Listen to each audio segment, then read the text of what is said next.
하나님은 왜 천지 만물을 창조하신 걸까요? 아마 한 번쯤은 이런 생각을 하셨을 것입니다. 하나님은 자신의 형상대로 아담과 하와를 창조하시고 그들로 하여금 행복을 누리면서 살 수 있도록 에덴을 창설하시고 그곳에서 그들이 행복하게 살도록 하나님께서는 배려해 주셨습니다.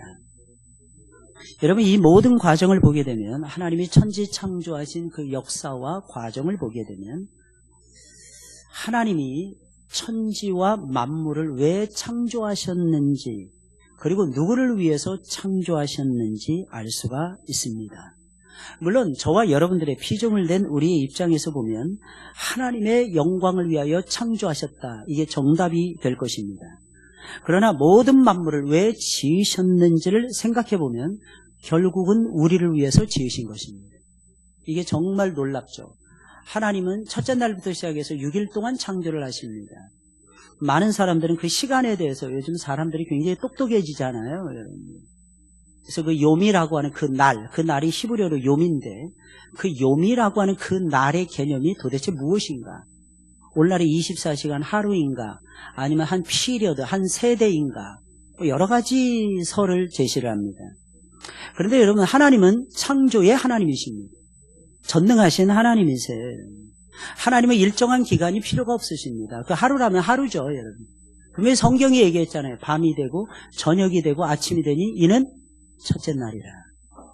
그러면 또 밤이 되고 저녁이 되고 아침이 되니 이는 둘째 날이라. 그러니까 하나님 말씀대로 저와 여러분들은 따라서 살아가셔야 할 것입니다. 그리고 첫째 날, 둘째 날, 셋째 날, 넷째 날 쭉 하나님이 세상을 창조하십니다. 근데 얼마나 질서정연한지 몰라요. 예를 들겠어요. 동물을 제일 먼저 만들어놨다고 칩시다. 그 동물이 살 수 있는 환경이 안 되는데 어떻게 살 수 있을까요? 첫째 날 대부분이 빛이 있으라, 이게 빛을 만드셨다, 이렇게 생각하는데 사실은 원시 지구도 첫째 날 만들어진 것입니다. 땅이 혼돈하고 1절부터 3절까지는 연결되어 있는 거예요. 1절과 2절을 서론으로만 보시면 안 됩니다. 왜냐하면 나중에 하나님께서 묻이 드러나라, 뭐가 있었다는 거 아니겠습니까? 묻을 만들라, 묻이 있으라, 뭐 빛이 있으라, 이거하고 똑같이 묻이 있으라, 예수님께서 그렇게 말씀하시지 않았어요. 묻이 드러나라, 물속에서 드러나는 거죠. 무슨 뜻이겠습니까? 땅이 혼돈하고 흑암이 깊음 위에 있고 하나님의 신은 그 위에서 수면에서 운행하고 있었다는 얘기예요. 땅인지 물인지 헷갈리겠다는 거예요. 땅과 물이 뒤범벅이 된 원시 지구가 최초의 모습이었다는 것을 알 수가 있습니다. 만약 그런 상황에서 우리 사람을 만들었다고 치자고요. 어떻게 삽니까? 헤엄치며 살아야 됩니까? 물 위에 떠서 살아야 됩니까? 또 먹을 것이 없어요. 에너지를 쏟아냈어요. 먹을 것이 없어요. 어떻게 삽니까? 그래서 하나님 아주 질서정연하게 하나님이 창조하신 거예요. 세상을 먼저 만드세요. 이 세상을 분별하기 위해서 빛을 먼저 주시는 거예요. 그리고 궁창을 만들어요. 공간이 있어야 되거든요. 그 공간에 필요한 피조물들을 하나님이 있게 하시고 동물이 있게 하시고 식물이 있게 하시고 그리고 맨 나중에 사람을 만드셨어요. 왠지 아십니까? 사람들로 하여금 살 수 있는 환경을 조성해 주신 것입니다. 창세기 1장만 자세히 읽어봐도요, 하나님이 저와 여러분들을 얼마나 사랑하시는지 쉽게 알 수 있어요. 어때요? 이런 폭염이 계속되니까 여러분들이 무슨 죄를 제일 많이 짓는다 그랬어요? 무슨 죄를 제일 많이 짓는다 그랬어요? 입으로 죄를 많이 짓는다 그랬어요. CC 하면서 AC, BC, CC 하면서요. 입으로 죄를 많이 짓는다는 거예요. 근데 가만 생각해 보세요, 여러분. 뭐가 그렇게 걱정이십니까? 하나님이 살아계시는 거예요. 하나님이 그 폭염도 지나가게 하시잖아요. 아마 올겨울에는 엄청나게 또 추울지도 몰라요. 여름이 더웠으면 또 겨울이 무지하게 춥습니다. 사업하시는 분들은 거기에 대비해서 움직이시면 그 계절의 감각을 제갈량보다도 탁월하게 알 수 있을지도 몰라요. 전쟁에서 이길 수 있을 것입니다. 뭘 해야지 살 수 있는지, 무엇을 올 여름에는 무엇이 대박이 났는지 생각을 해보실 수 있지 않나요, 여러분? 근데 저와 여러분들 하나님 폭염 중에도 지켜주셨어요. 그럼 가을에 선선한 날씨를 우리에게 제공해 주신 하나님께서 저와 여러분들의 생명을 지켜주시지 않겠습니까? 우리는 뭐 작은 일만 생겨도 여러분, 아까도 얘기했지만 A, C, B, C 하면서 이렇게 살아요. 힘들네, 어쩌네, 원망하고 불평하고 뭐가 마음에 안 든다. 한 2년 전이었던 것 같아요. 어떤 주일학교 어린이가 여름 성경학교 이제 끝나니까 말씀드린 갑자기 나타난 거예요. 그랬더니 애가 못마땅하더니, 얘야 너는 뭐가 이렇게 못마땅하니? 제가 걔 설교를 한 다음에 그 아이 곁에 가서 물어봤어요. 하나서부터 10까지 다 못마땅해. 그렇게 못마땅해? 그렇게 못마땅해. 목사님 저 하나서부터 10까지 다 못마땅해. 근데 알고 봤더니 딱 한 가지였더라고요. 근데 그 아이는 그 한 가지가 너무 소중했던 거예요. 그 한 가지가 안 채워지니까 뭐냐? 그랬더니 예배 시간에 일찍 와야 되는데 늦게 왔대요. 그래서 자기는 그게 너무 못마땅하대요. 아이가 그러는 거예요. 여러분들 어떠십니까? 우린 맨날 이렇게 생각해요. 안 된다, 어렵다, 힘들다. 또 어떤 사람은 너무 낙천적이야. 정말 문제가 있는데도 문제에서 헤헤헤 무조건 헤헤헤 살아요. 그런 사람은 옆에 있는 사람이 다 해결해 줄 것이라는 강한 믿음을 가지고 살아요. 옆에 사람들이 괴로운 거죠. 둘 다 좋은 모습이 아니에요. 어떤 사람들이 이렇게 삽니다. 오늘도 늑대가 나타났다는 거예요. 우리 힘들어서 우리 다 물려갈 거야. 우리 전부 다 잡혀먹을 거야. 큰일 났어, 큰일 났어. 여러분 지금까지 하나님이 지켜주셨으면 앞으로도 지켜주시지 않겠습니까? 여러분 생각해 보세요. 여러분들 지금까지 하나님이 여기까지 우리 인도해 주셨잖아요. 앞으로도 밥 먹고 살고 하나님이 복 받고 살 수 있도록 해 주시지 않을까요? 근데 참 이상해요. 자꾸 씨씨 말씀드리는데 자꾸 씨씨 거리면서 살아요. 근데 사람은 희한합니다. 입술에 열매를 먹고 살아요. 된다고 생각하는 사람은 되더라고요. 근데 여러분 그게 믿음에서 나와보세요. 하나님이 주신 마음이라고 생각해보세요. 하나님이 주신 사인이라고 생각을 해보세요. 참 신기합니다. 오늘날에 많은 사람들이 살아가고 있어요. 근데 대부분의 사람들이 답을 몰라요. 맨날 문제만 이것도 문제야, 저것도 문제야, 영혼도 문제야, 육체도 문제야, 맨날 문제 스트레스야, 나는 행복하지 않아. 어느 장로님이 이런 고백을 하시더라고요. 은퇴하신 장로님이세요. 나는 평생을 행복하게 주의 종을 섬기며 나는 평생을 행복하며 몸된 교회를 섬기면서 살아왔습니다. 사람들이 묻는 거예요.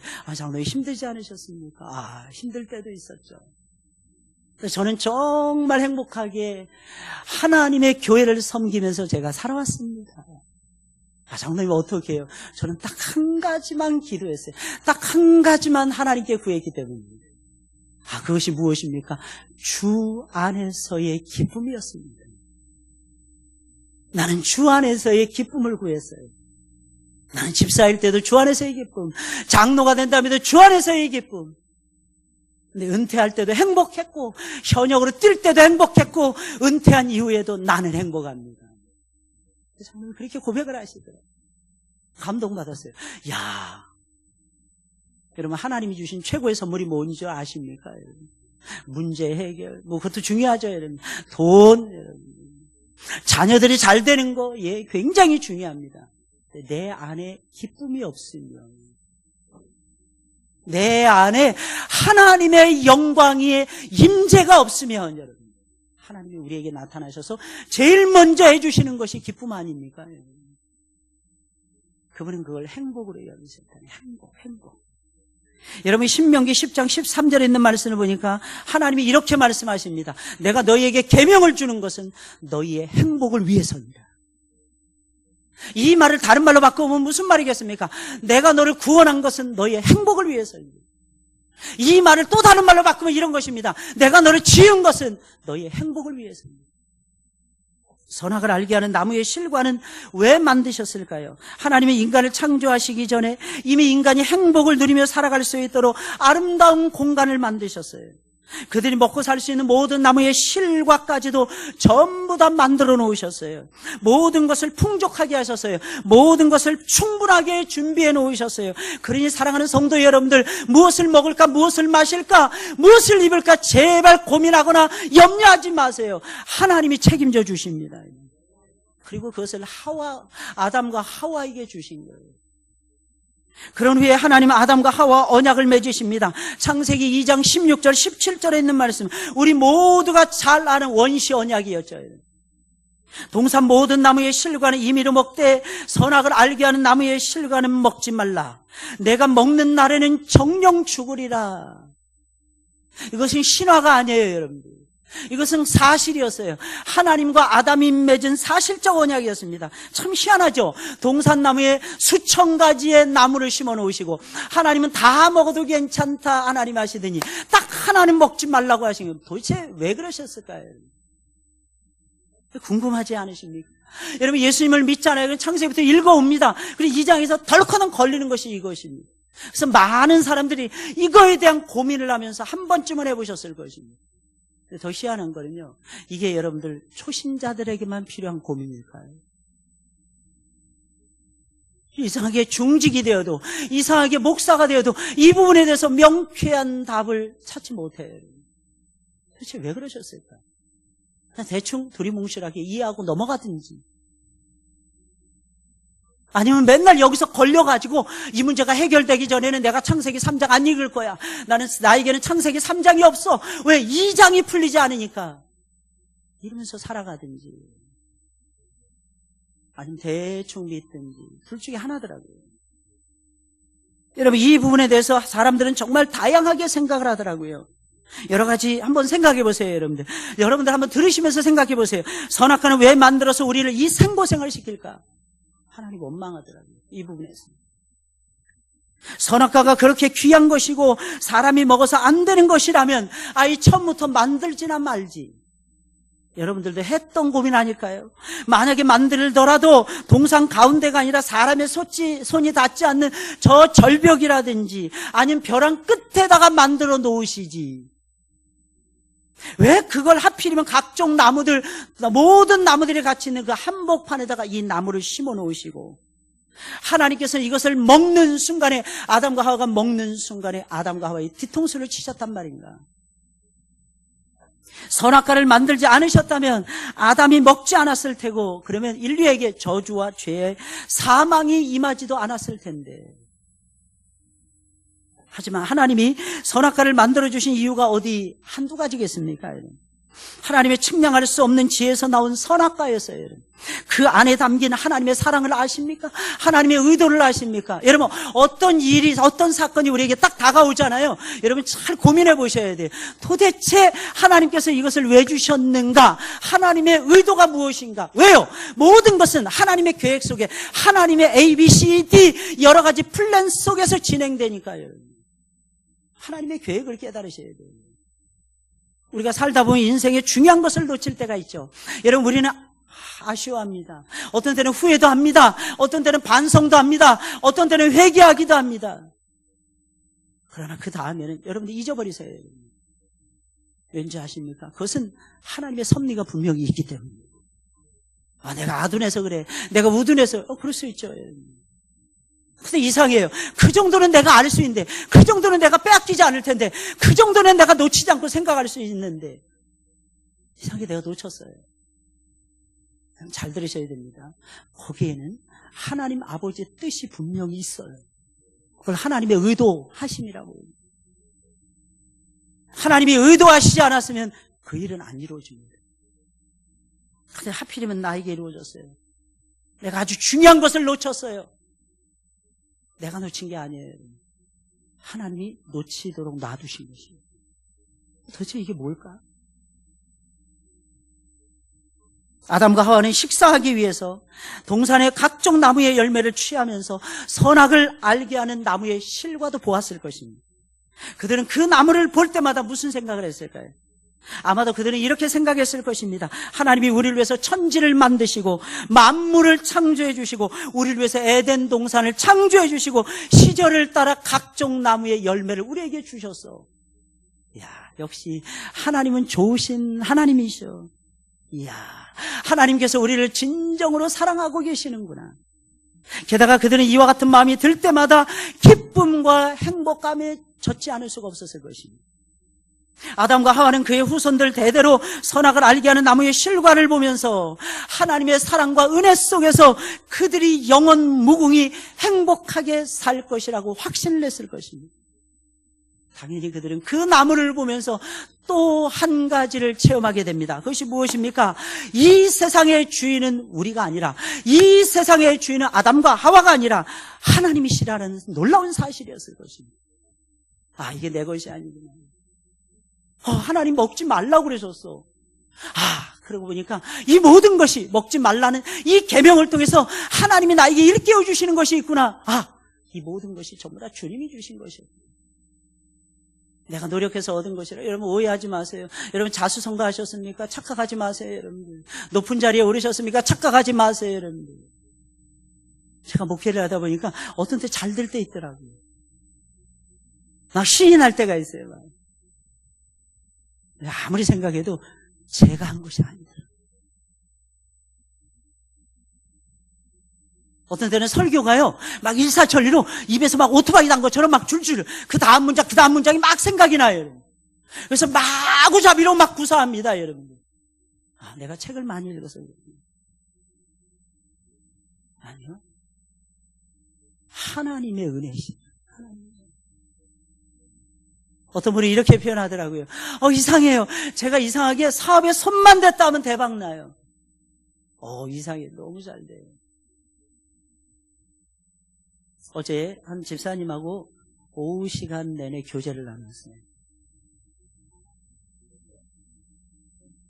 근데 이 집사님께서 남편이 사업을 하시더라고요. 조그만 사업을.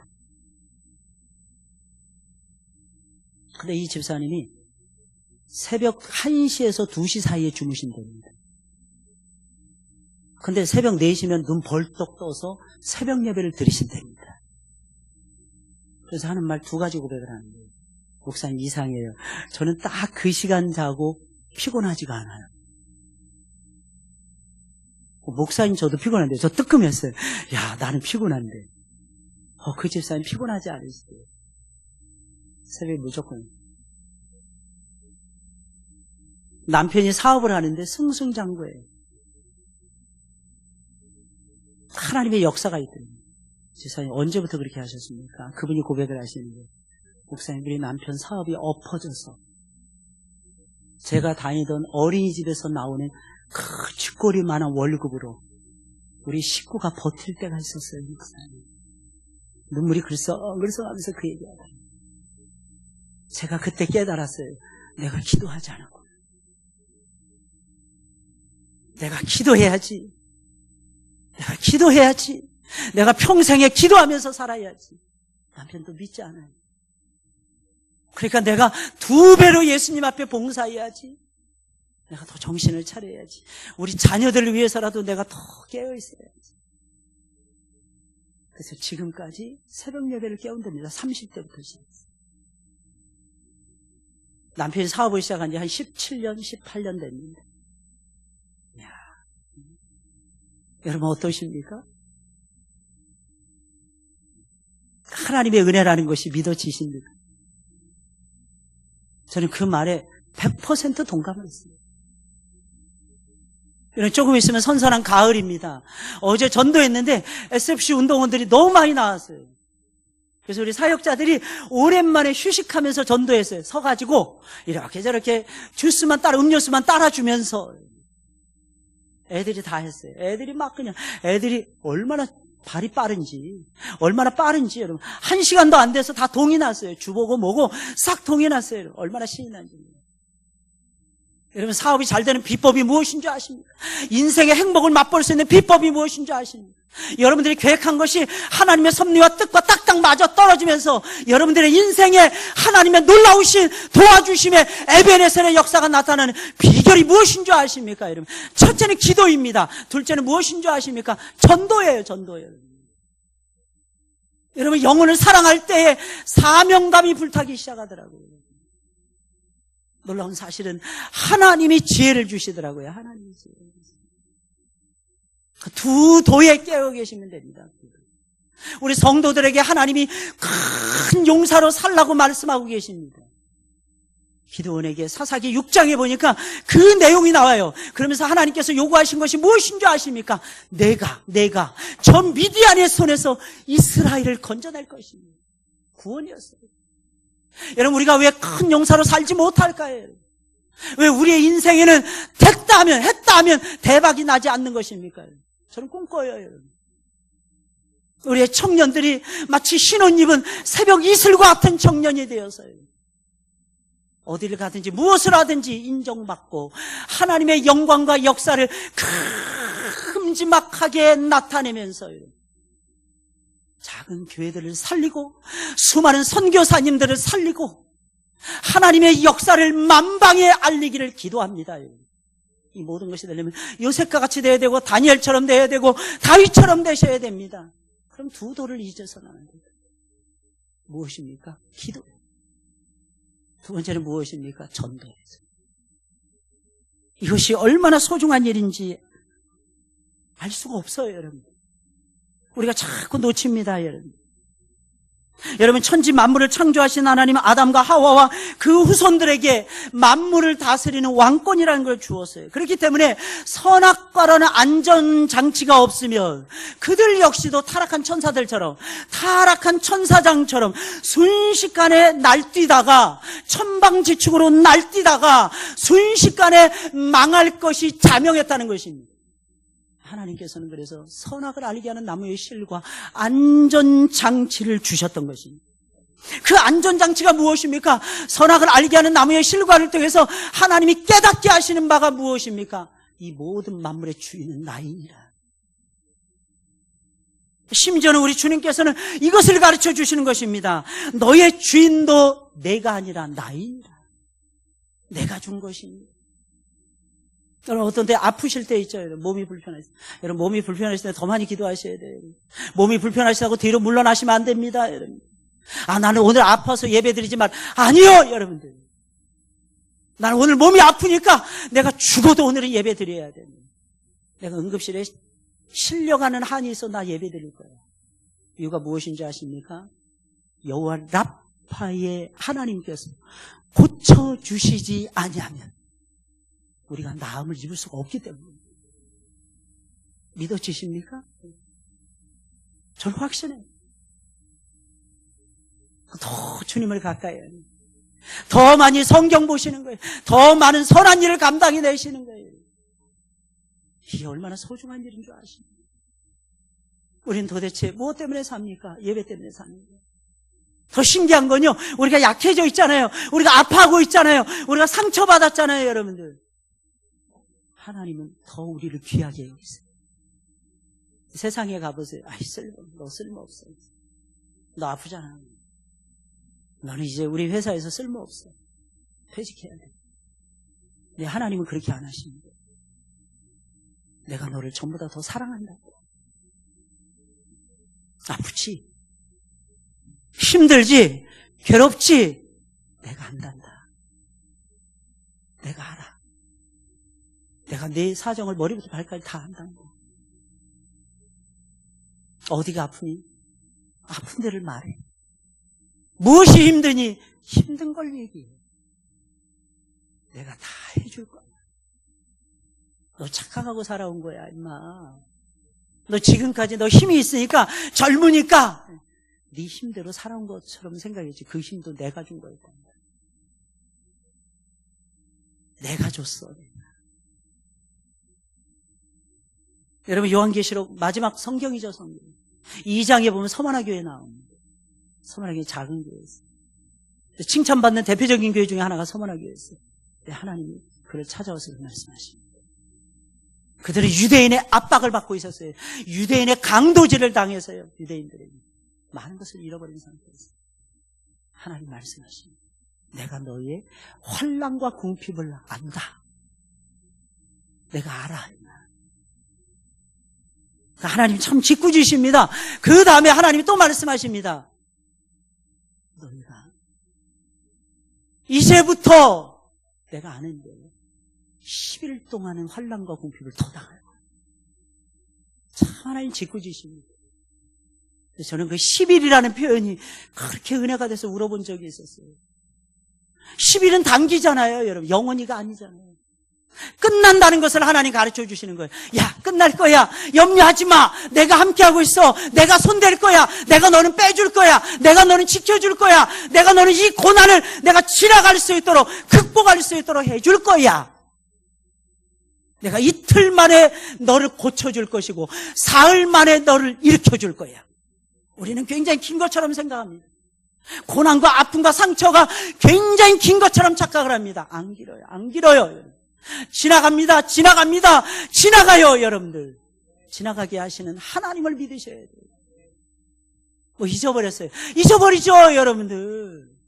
어떻게 안 잊어버리니까. 이 작은 머리로 어떻게 다 기억하고 사십니까?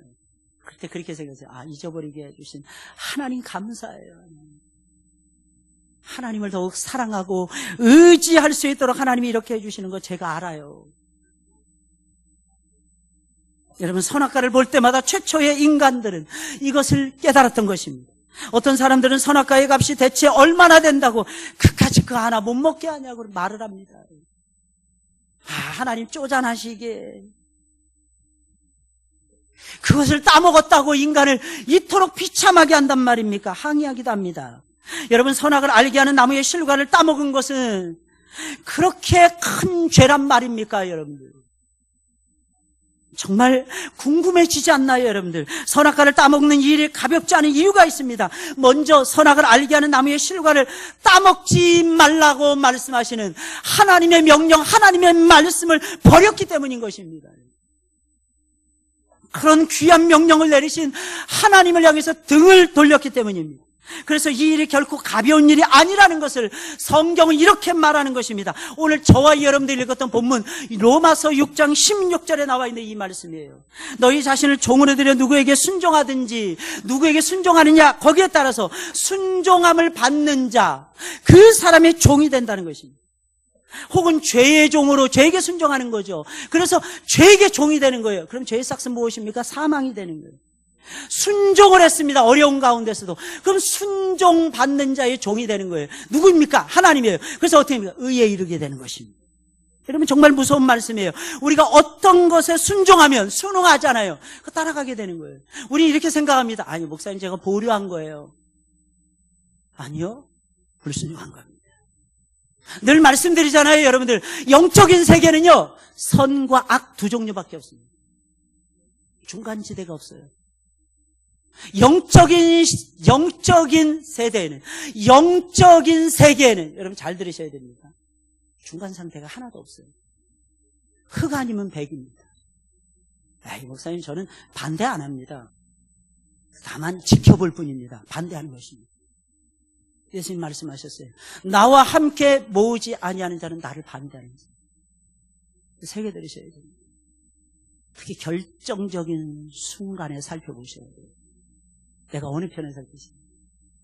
누가복음 10장에 보면 마르다와 마리아가 나옵니다. 원래 초대는 누가 했을까요? 마르다가 했을까요? 마리아가 했을까요? 마르다가 합니다. 예수님을 자기 집으로 모셔드린 사람은 마리아가 아니었어요. 근데 신기합니다. 예수님은 제일 그 집을 왜 들어가셨을까요? 착각하시면 안 돼요. 예수님 뭐 드시러 들어가신 게 아니에요.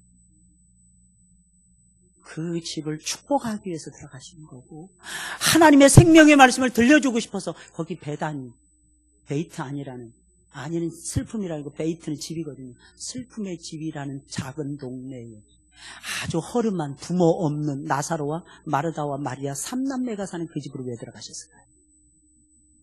그들에게 복 주기 위해서 말씀드립니다. 근데 마르다는 초대해놓고 마르다는 엉뚱하게 사고합니다. 그저 음식 먹는 거, 예수님이 어떻게 대접할 것인가, 이걸 고민하게 돼요. 아주 신기하죠, 여러분. 근데 마리아는 달랐어요. 모시기는 언니가 모셨는데 그 발밑을 떠나지 않는 이유가 뭘까요? 말씀이 떠나. 근데 여러분, 이것이요, 어떻게 보면 우리 상식으로는 맞지 않지 않나요? 만약에 제가 이 설교가 1시까지 계속된다고 생각해보세요. 우리 점심 그냥 굶고 오후 예배 드린다고 생각해보세요. 괜찮을까요? 정현석 집사님 괜찮죠? 우리 정현석 집사님 마음이 넓으십니다. 그죠? 괜찮을까요? 어떨 것 같아요? 우리 지휘자님 어떨 것 같아요? 죄송합니다. 너무 놀랜. 어떨 것 같아요? 네? 김철호 집사님 제일 앞에 앉아 계시는데 어떨 것 같아요? 힘들어. 우리 김철호 집사님은 한 정직 하시는 분이에요. 한 정직. 힘들죠. 쉽지 않아요. 근데 예수님이 하신 말씀이 너무 기가 막힙니다. 이 여인은 좋은 편을 선택하니. 그 예수님이 하신 말씀이었어요. 명제였어요. 여러분 어떠십니까? 여러분 정말 무서운 말씀이에요. 우리가 어떤 것에 순종하잖아요. 그것에 종이 되는. 음식에게 순종하지. 음식의 종이 되는 거예요. 말씀에 순종하지. 말씀의 종이 되는 거예요. 선악과를 따먹는 행동은 무엇을 의미하는 것입니까? 하나님께 등을 돌렸음을 의미하는 것입니다. 하나님의 주인 되심을 거절했음을 의미하는 것입니다. 이 말은 다른 말로 하면 이런 뜻이에요. 마귀의 말을 받아들였다는 것입니다. 마귀의 종이 되었다는 것입니다. 마귀를 주인으로 삼았다는 것입니다. 왜? 영적인 세계는 진공 상태가 없으니까. 하나님 아닌 마귀니까요. 그러나 이것은 그러니 결코 가볍게 넘길 수 없는 문제였던 것입니다. 선악과를 따먹는 작은 행동은 작은 행동이 아니었다는 거예요. 엄청나게 큰 행동이었다는 것입니다. 인간이 지금까지 섬겨왔던 주인을 바꾼 못된 짓이었다는 것입니다. 하나님을 주인으로 삼고 행복하게 살고 있었어요. 그런데 그 행복을 버린 것입니다. 하나님을 등지고 행복을 포기해버린 것입니다. 그래서 인간이 불행해지는 거예요. 쉴 새 없이 문제덩어리로 전락해버린 것입니다. 하나님을 주인 삼고 살아갈 때는 행복했어요. 에덴 전체가 기쁨이었어요. 에덴이라는 이름의 뜻이 기쁨이라 했잖아요, 여러분. 그 동산이란 말은 울타리였어요. 하나님이 다 보호해 주셨어요. 행복했어요, 여러분. 하나님과의 관계도 행복했어요. 사람과의 관계도 행복했어요. 부부 관계도 행복했어요, 여러분들. 자신과의 관계도 행복했습니다. 당연히 모든 피조 세계와의 관계도 행복 그 자체였습니다. 참 이상해요, 여러분들. 예수님 믿기 전에는 내가 그렇게 미울 수가 없어요. 내가 왜 이렇게 못났지? 거울 봐도 기분이 나쁩니다. 근데 예수 믿고 난 다음에 진짜 주인을 바꾸잖아요. 달라집니다. 야, 어떻게 이렇게 잘생겼지? 이런 생각이 들어요. 어떻게 이렇게 하나님이 이렇게 오목조목하게 잘 만드셨지? 게다가 이 수십억의 인구 가운데서 이야, 나같이 생긴 사람은 딱 하나만 만들어 주셨어. 하나님. 너무 놀랍지 않습니까? 유니크하지 않습니까? 굉장히 창조적이지 않습니까? 하나님만 하실 수 있는 하나님. 식물도 동물도 아담과 하와 행복한 나날을 보내고 있었어요. 그들은 항상 빛 가운데 있었어요. 즐거움이었어요. 만족함이 있어요. 포만감에 젖어 있었어요. 부족한 것이 하나도 없었기에 항상 행복할 수밖에 없었던 것입니다. 당연한 모습이에요. 그런데 하나님을 등지고 하나님의 주인됨을 거절하고 마귀를 주인으로 삼는 그 순간부터 모든 게 깨지기 시작합니다. 어려서는 고집 부리기 시작합니다. 그래서 어린애들이 고집 부리는 거예요. 여러분 어린애들이 고집 부리는 거 보세요. 어른 돼서 또 고집 부립니다. 깨집니다. 부부가 처음 결혼합니다. 서로 주도권을 잡으려고 싸움박질합니다. 그 이겨서 어디다 쓰려고. 여러분 부모 이겨서 어디다 쓰려고. 여러분 회사에 갑니다. 상사의 말에 좀 순종해 보세요. 여러분 이해도 못하면서 제대로 알지도 못하면서 그 회사에 막 들어갔는데 마땅치 않다. 저거는 마땅치 않다. 그럼 어떻게 쓰임받습니까? 일단은 배워야죠. 겸손하게 배우셔야죠. 그 다음에 나중에 내가 그 위치에 가요. 그래서 정말 아니다 싶으면 그때 바꾸셔야죠. 여러분들 남이 하면 쉽죠. 내가 하면 어려워요. 여러분들 쉬운 게 없어요. 심지어는 교회에 와서는 목사를 이기려고 합니다. 목사 이겨서 도대체 어디다 쓰려고요. 여러분들 지세요. 여러분들 무엇이든지 지세요. 하나님이 세우신 질서에 순응해 보세요. 여러분들 영적인 세계는 질서의 세계입니다. 여러분들 그래야 복이 떨어져요. 이상해요. 여러분 그 복이라는 건 그냥 오는 게 아니더라고요. 그야말로 인간은 죄덩어리, 저주덩어리, 불행덩어리가 되었던 것입니다. 그저 사탄의 노예가 되어서 맨날 힘들어요. 맨날 어려워요. 맨날 답답해요. 이게 인생이 되고요 말았던 것입니다. 이유가 무엇입니까? 주인을 바꾼 결과였어요. 또 어떤 사람이 이렇게 말합니다. 그럼 선악과를 따먹는 시간이 사건이 그렇게 중요한 일이었다면 그것을 따서 먹으려고 할 때에 아담을 쓰러뜨려서라도 막이시지. 하나님 괜히 지켜보기만 하시고 한숨을 짓기도 합니다. 그러나 우리가 알아야 되는 놀라운 사실이 있어요. 선악을 알게 하는 나무의 열매를 따먹지 말라는 이 말 속에는 정말 깊은 영적인 의미가 담겨 있다는 것입니다. 그것이 무엇입니까? 하나님께서는 먹을 자유도 주시고 먹지 않을 자유도 주셨다. 선택권을 인간에게 주신 거예요. 쉽게 말씀드리면 이것입니다. 우리는 무엇인가를 취할 수 있는 권리도 있고 취하지 않을 수 있는 권리도 있어요. 이것을 가리켜서 자유의지라고 얘기합니다. 하나님은 당신이 만든 피조물이라고 함부로 다루시지 않아요. 비인격적으로 다루시지 않습니다. 자유의지를 존중하십니다. 기계처럼 다루시지 않습니다. 지금도 마찬가지예요. 예수님을 주인으로 삼고 새로운 삶을 살아가든지, 재물과 세상을 주인으로 삼고 살아가든지, 나를 주인으로 삼고 살아가든지, 아니면 가족들을 주인으로 삼고 살아가든지, 하나님 우리에게 선택할 수 있도록 기회를 주고 계십니다. 침범하지 않으세요. 그러나 무엇을 선택하든지 잘 들으셔야 됩니다. 그 선택의 결과, 그 책임은 내가 져야 하는 것입니다. 이게 하나님이 우리에게 주장하시는 바예요. 그럼 아담과 하와가 선악과를 따먹음으로써 원주인이신 하나님을 등지고 마귀의 종이 되었는데, 그 순간에 어떤 역사가 벌어졌습니까? 모든 인류 전체가 아담에게 속해 있다 보니까 아담과 하와와 선악과를 따먹는 범죄의 현장에 동참하게 되는 결과를 낳고야 말았어요. 많은 사람들이 얘기해요. 나 그때 없었는데. 아니요. 에베소서 1장을 보세요. 하나님이 우리를 언제 선택하신? 창세전. 하나님이 우리가 언제 존재했습니까? 창세전에 하나님의 계획 속에서 존재하고 있었어요. 실제 하지는 않았습니다. 아담이 범한 죄는 아담으로서만 끝나지 않아요. 아담은 인류의 대표였기 때문에. 그래서 우리에게 질병도 오고 고통도 오고 아픔도 오고 비참함도 오게 되고, 우리도 거기에 있었기 때문에 이걸 원죄라고 얘기하고 원죄의 결과라는 것입니다. 하나님을 주인으로 모시기를 거부한 인류는 결국 마귀의 종이 됩니다. 순식간에 죄의 종이 되고 물질의 종이 되고 세상의 종이 되고 세상 쾌락의 종이 되고 나 자신의 종이 된 것입니다. 결국 우리는 다양한 주인에게 얽매여서 시달리면서 진정한 행복을 잃어버리게 된 것입니다.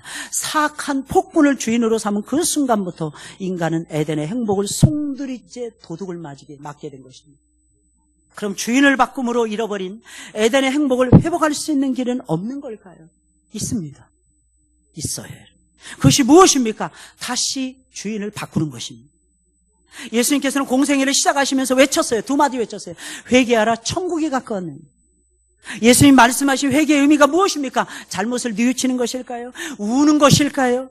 용서해달라고 하나님 앞에 엎드려서 비는 것일까요? 예, 맞습니다. 그러나 이 모든 것을 다 포함하는 것이고 한 가지를 잊어서는 안 됩니다. 이 속에는 엄청난 비밀이 담겨져 있어요. 지금까지 잘못 섬겨왔던 거짓된 주인을 따라 살던 자리에서 과감하게 돌아서서 참주이신 하나님께로 돌아오라는 것이었어요. 여러분, 하나님은 선지자를 보내주셨어요.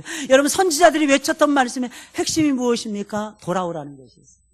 호세아가 외쳤던 것이 무엇입니까? 하나님께로 돌아. 요엘 선지자가 외쳤던 말씀이 무엇입니까? 하나님께로 돌아오라는 것이었어요. 여러분들, 하나님께로 돌아오시기를 주님의 이름으로 부탁을 드립니다. 이 말이 무슨 말이겠습니까? 주인을 바꾸라는 뜻이에요. 이스라엘 백성들은 성도였잖아요, 여러분들. 이스라엘 백성들은 교인들이었잖아요, 여러분들. 근데 하나님께로 또 돌아오라는 거예요. 왜? 도대체 왜? 주인을 바꾸지 않아요. 그래서 여러분들 신앙생활 열심히 하다가 맨날 시험 들고 넘어지죠. 주인부터 바꿨는지 한번 살펴보세요. 내 인생의 주인이 나면은 기준이 내가 돼요. 그럼 이렇게 됩니다. 내 마음에 들면 오케이예요. 내 마음에 안 들면 노케이입니다. 순식간에.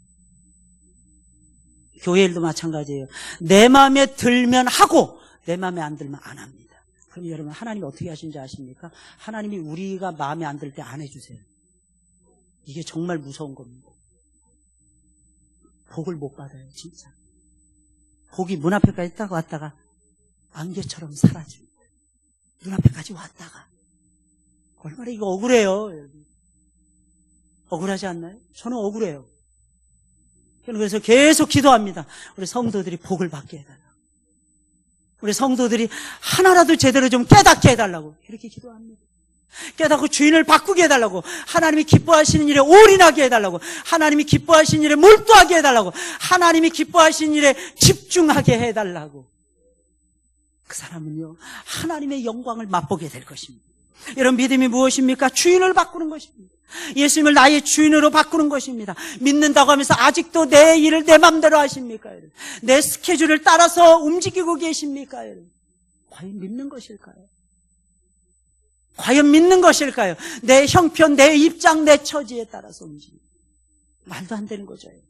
근데 그 말도 안 되는 짓을 저와 여러분들이 하면서 지금도 살아가고 있어요. 한번 생각해 보자고요. 사람이 주인이 된 교회 생각해 보자고요. 아름다울까요? 거룩합니까? 우아합니까? 비전이 있습니까? 나 자신을 주인으로 삼고 있는 교회, 희망이 보입니까? 나 자신이 주인이 된 사람, 여러분 연약해, 엄청나게 연약해 보이지 않나요? 여러분, 재물을 주인 삼고 사는 사람 정말 희망이 있어 보입니까? 여러분, 그들의 미래가 밝을 것 같습니까? 세상의 쾌락과 욕망을 주인으로 삼고 살아가는 사람, 세상의 즐거움에 푹 빠져서 쫓아가는 사람, 행복할 것 같습니까, 여러분들?